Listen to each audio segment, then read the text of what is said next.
بسم اللہ الرحمن الرحیم۔ محترم ناظرین، السلام علیکم۔ آج کے اس ویڈیو میں ہم حضور پاک صلی اللہ علیہ وسلم کے سلسلے نسب کو بیان کریں گے۔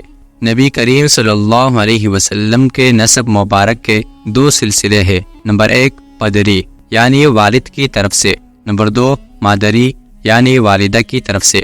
آپ صلی اللہ علیہ وسلم کے والد حضرت عبداللہ کی طرف سے آپ کا سلسلے نسب یوں ہے: حضرت محمد صلی اللہ علیہ وسلم بن عبداللہ بن عبد المطلب بن ہاشم بن عبد مناف بن قصی بن کلاب بن مرہ بن کعب بن لوئی بن غالب بن فہر بن مالک بن نضر بن کنانہ بن خزیمہ بن مدرکہ بن الیاس بن مضر بن نزار بن معد بن عدنان۔ ان تمام کا مجموعہ یوں بنتا ہے: آپ صلی اللہ علیہ وسلم کی والدہ حضرت آمنہ کی طرف سے آپ کا سلسلہ نسب یوں ہے: حضرت محمد صلی اللہ علیہ وسلم بن آمنہ بنت وہب بن عبد مناف بن زہرہ بن کلاب۔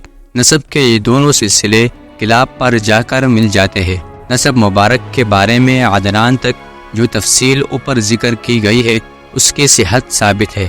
آپ صلی اللہ علیہ وسلم نے خود اپنی زبان مبارک سے بھی اپنا سلسلہ نسب عدنان تک بیان فرمایا ہے۔ اہل انصاف اس کے بعد جو سلسلہ نسب بیان کرتے ہیں اس کی طرف جھوٹ کی نسبت بھی کی ہے۔ نیز عدنان تک کے سلسلہ نسب پر اہل انصاف کا بھی اتفاق ہے، اور عدنان کے حضرت اسماعیل علیہ السلام کی اولاد میں سے ہونے پر بھی ان کا اتفاق ہے۔